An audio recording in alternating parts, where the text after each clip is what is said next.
Pertanyaan publik adalah, kalau memang itu bukan rumahnya, kalau itu memang rumahnya, tapi barang yang ditemukan itu miliknya, berarti dia ini buka biro jasa penitipan uang dong. Ya, silakan Bung Mitra. Ya. Jadi ini diagram presumption of innocence ya. Dalam kasus FA ya. Dalam kasus yang sedang berlangsung ini. Jadi yang pertama itu ya, dalam konteks dugaan pemerasan kita melihat di sini ada pihak yang berperkara yang ini. Oke. Oke? Oke. Ini masih hitam nih, belum tahu siapa. Ya, orang-orang direktur atau apalah dan lain bos-bos lah kan gitu. Nah, di sini ada AN, ada FH, NH. Oke? Jadi bagian pencatat dan keuangan dan penghubung ini di sini. Oke? Jadi yang pertama itu sebenarnya yang lagi diserang saat ini. Kan ini ada 3 klaster. Ada kasus batubara, Krakatau Steel, dan kemudian yang ketiga kasus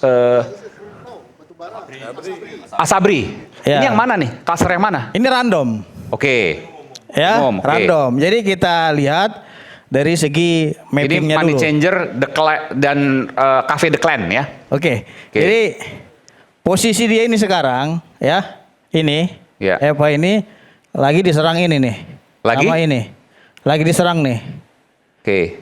Jadi seolah-olah dia ini adalah biang kerok semuanya. Oke. Kan gitu. Oke. Jadi FH ini yang sempat yang saya lihat, rame waktu ya, Juli 2025 ya. Dugaan pencucian uangnya itu di sini. Oke. Yang bersangkutan itu membuat suatu perusahaan nomini ya dari money changer ini yang seolah-olah dia menukarkan uang ke sini ini legal. Oke, pihak berperkara menukarkan uang di Contoh sini ini, keluar legal. Ini ada kasus nih, udah ini melalui ini rentar ini. Gimana dadat deal kan gitu. Baru ke sini. Lewat NH. Iya, setelah NH baru sampaikan ke sini. Oke? Setelah itu yang inilah mengarahkan yang ini untuk tukar. Oke. Seolah-olah penukaran dan udah dikasih lah dia uang kan gitu. Padahal itu uang gak dikasih. Tapi masih nyangkut di sini. Oke. Penukaran uang. Nah, setelah ditukar, deal dicatatlah sama yang bersangkutan bahwasannya ada yang legal dalam hal tersebut. Setelah dicatat, baru penghubung ini langsung ke sini. Oke, FA dan DR. Ini seperti 2 tersangka yang saat ini sudah ditangkap ya. FA, Saya nggak sebut ini tersangka atau siapa ya. Ini masih praduga kita. Adriansa, DR, Don Rito. FH juga sempat kemudian ramai di Juli 2025 yang dikawal terkait dengan Densus waktu itu. Inisialnya FH, FERRY gitu mungkin ya. Saya nggak menyebut nama, tapi ini sebagai ilustrasi saja. Nah, Bobo. Kemudian setelah ini ya, deal, ya, ada sekitar yang dicurigai oleh Kortas dan Polda Metro Jaya terkait dengan yang digeledah. Ada 13 titik yang digeledah, termasuk ini. Ya. Jadi yang ini ya, ada yang masuk ke sini, ada yang sebagian di titik 1, titik 2, titik 3 dan titik-titik berikutnya. Artinya ini dari sini uang ini seolah-olah ini adalah uang orang lain dan bisa dipertanggungjawabkan. Ya. Intinya karena uang legal kotor kan jadi gitu. bersih lah gitu. Iya, uang bersih.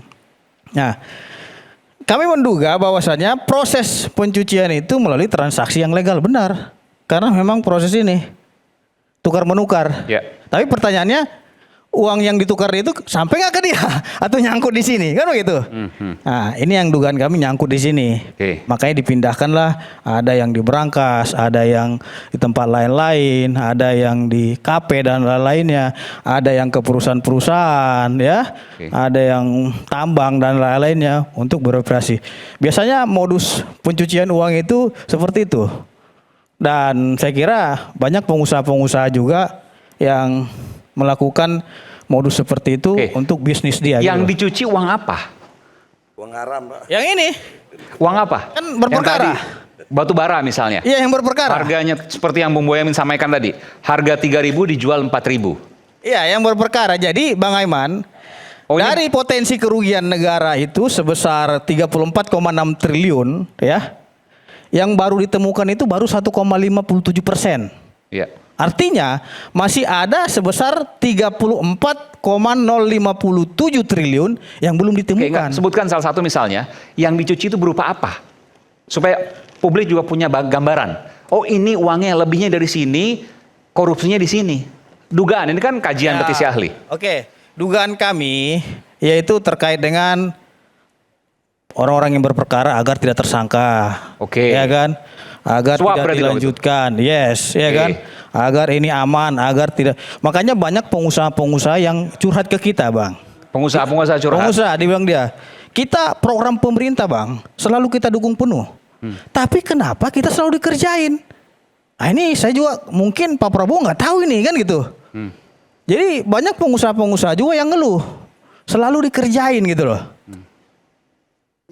Oke. Nah, dan saya kira penyidikan yang pendalaman yang dilakukan oleh Kortas Tipikor dari kalau tadi ada kata pengusaha-pengusaha, berarti bisa jadi di luar 3 klaster ini, di luar Asabri, di luar Batubara, di luar anak perusahaan Krakatau Steel. Banyak curhat ke saya. Oke. Ya. Dan itu mereka ditengarai bagian dari skema ini. Iya, jadi bukan hanya di sini saja. Menurut dugaan kami pencuciannya ada ke PTA, PTB, PTC, PTD dan lain, tapi itu semua nomini. Nomini. Dugaan kita sementara kan gitu. Dan nomini itu berarti pinjam nama. Pinjam nama, oke. Yang menjalankan dan lain-lain. Makanya saya minta kepada Kortas Tipikor dan Polda Metro Jaya agar beralih dulu ke Bandung. Jalan-jalan dulu ke Bandung. Bandung ada apa di Bandung? Ya mungkin ditelusuri aja dulu kan gitu. Karena dari ini semua ini ada yang di Bandung menurut saya. Dan besar nilainya?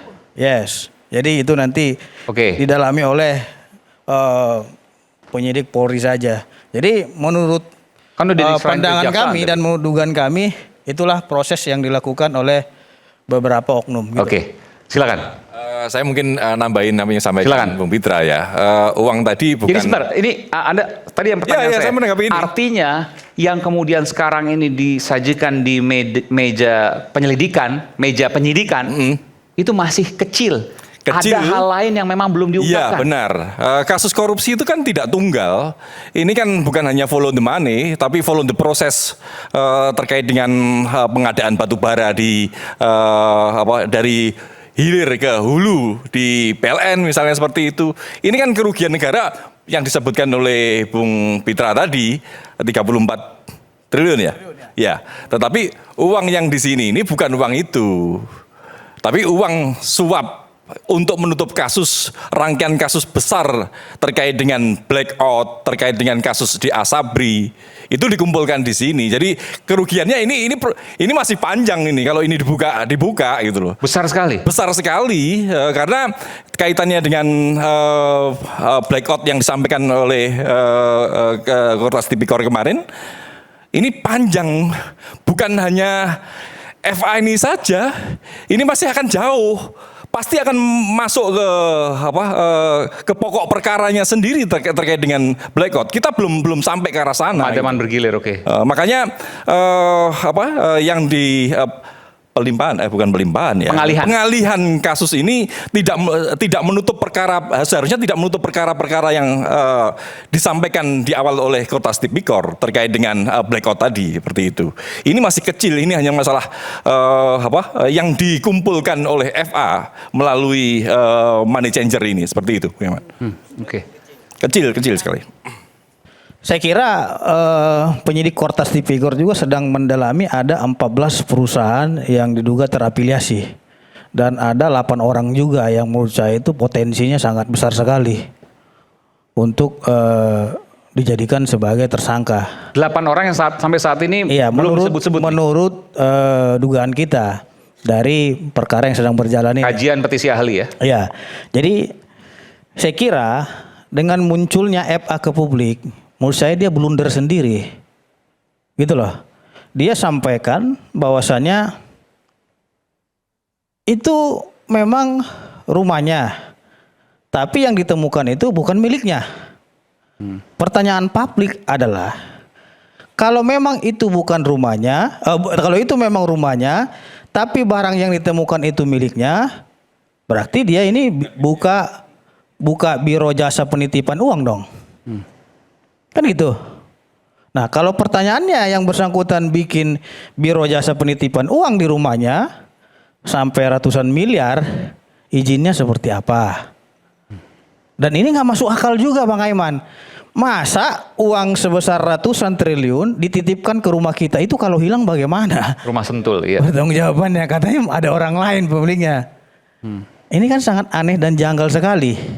Nah, terus ada yang tidak rumahnya tapi barangnya milik dia. Ini kan kebalik-balik udah. Nah, maka dari itu semangat pemberantasan korupsi ini saya kira tidak terputus hanya di FA dan DR. Dan kami mendukung penuh langkah yang dilakukan oleh Kortas Tipikor bersama dengan Kejaksaan Agung Republik Indonesia untuk menuntaskan kasus ini, di mana masih ada 34,57 triliun lagi. Itu harus kita Ini belum cari pernah diungkapkan bersama-sama. sebelumnya. 34,67 triliun. Ya, itu yang 67 triliun. Ya, itu yang harus kita Ini baru perjuangkan pertama kali bersama. nih. Jadi potensi kerugian dalam kasus yang tiga tersangka ini. ex Jampitsus Febri Adriansyah adalah 34 triliun, 67. 0,6. 34,6 triliun rupiah. Triliun ya. Luar biasa. Itu potensinya. Maka dari itu saya kira kita semua harus mendukung institusi penegak hukum hari ini, Kortas Tipikor, ya, Polri dan Kejaksaan Agung untuk menyelesaikan kasus ini. Dan saran kami Komisi Pemberantasan Korupsi juga harus melakukan supervisi. Jangan hanya diam duduk manis saja gitu loh. Apalagi ini kasus besar yang melibatkan petinggi penegak hukum di Republik ini dan ahli hukum. Yang namanya ahli hukum kan pasti 1000 cara Bang untuk melakukan pembelaan terhadap dirinya dan lain-lain. Tapi saya kira kalau memang Jaksa Agung hari ini tidak mengusulkan pergantian ex Jampitsusnya, masyarakat ya, tunggu dulu, masyarakat nanti akan mencurigai nih. Ada apa dengan Jaksa Agung? Kabarnya Tapi kalau diganti. memang sudah diusulkan Ya. pergantian ex Jampitsus ini dengan yang baru, masyarakat tentu akan mencintai Jaksa Agung. Yang saya dengar, saya juga dengar juga Pak Kuntadi, tapi saya nggak tahu kan, ini kan belum tahu ya. Tunggu Nah, terus keputusan nanti. Bang Aiman, saya kira kita semua setuju bahwasannya korupsi itu harus kita lawan, kan begitu? Bukan maling teriak maling, ya, nampak seperti katanya Algojo, tapi ada udang di balik batu, seperti yang dibilang oleh Bang Bambang. Ini kan nggak baik juga. Ya. Artinya dia mengkhianati kepercayaan rakyat dan kepercayaan presiden kepada dia. Dan saya kira Pak Prabowo sangat terluka mendengar ini. Ya, yang dia percaya tiba-tiba dia mendengar kabar, wah ada temuan-temuan seperti itu, kaget. Nah, terlepaslah alibi daripada yang bersangkutan itu mau bilang untuk ini kepada Prabowo untuk meyakinkan itu, tapi saya kira Pak Prabowo akan tegak lurus bersama rakyat. Sebelum itu Bang Aiman, saya mendapatkan surat ya dari Sebentar, nanti saya berikan. Ya. Bung Said ada komentar soal ini? Oke, silakan Bung Petra. Bang Aiman, Ini masih terkait ini ya? bukan Tapi ada kaitannya. terkait dengan semangat pemberantasan korupsi. Oke. Ya, ini juga nanti untuk catatan bagi Kejaksaan Agung Republik Indonesia. Saya mendapatkan surat dari Pak Sony Sanjaya, ya. Tersangka kasus MBG. Iya, ya, yang diberikan oleh kuasa hukumnya Dr. Krisnamurti kepada Presiden Petisi Ahli. Jadi beliau meminta agar dibacakan surat tersebut agar masyarakat juga mengetahui. Anda udah kirimkan ya? Iya, jadi saya bacakan dulu sini Bentar, ya. saya tanya dulu. Ini tulisan tangan beliau nih ya? Tulisan tangan beliau. Pak siapa? Irjen. Iya, tapi saya baca yang teks fullnya di sini, ya. Sony Sanjaya. Itu hanya sedikit. Saya ingin bacakan di sini, ya. Pak Sony juga menginginkan agar orang yang terlibat dalam kasus MBG itu digarap oleh Kejaksaan Agung. Jangan hanya terputus sama mereka saja gitu loh. Tapi semuanya periksa.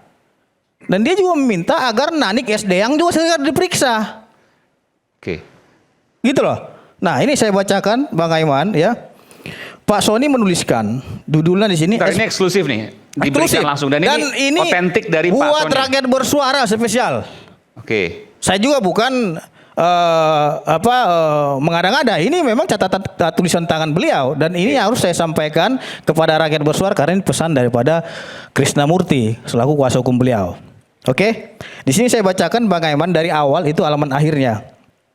Tapi saya minta tolong mungkin jangan sebut nama karena kan kita harus imbang di sini. Iya, sementara saya kan inisial. nggak ada orangnya. Iya, Jadi kita inisial atau mungkin nama apa namanya yang kemudian tidak perlu disebutkan. Silakan. Judulnya di sini Pak Sony tulis SPPG fiktif dalam program MBG.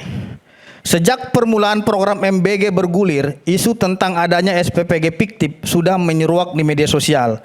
Disuarakan oleh masyarakat, anggota legislatif, lembaga atau institusi tertentu yang tugasnya melakukan audit. Bahkan terakhir, penegak hukum pun menjerat para petinggi BGN dengan tuduhan terkait SPPG fiktif. SPPG yang tidak memenuhi persyaratan. Sangat dipahami apabila pendapat-pendapat berkaitan dengan adanya SPPG fiktif dalam program ini muncul, mengingat program MBG merupakan program banper, yaitu bantuan pemerintah, sama dengan program bantuan sosial lainnya yang telah menyisikan banyak persoalan dengan penerima bantuan sosial fiktif.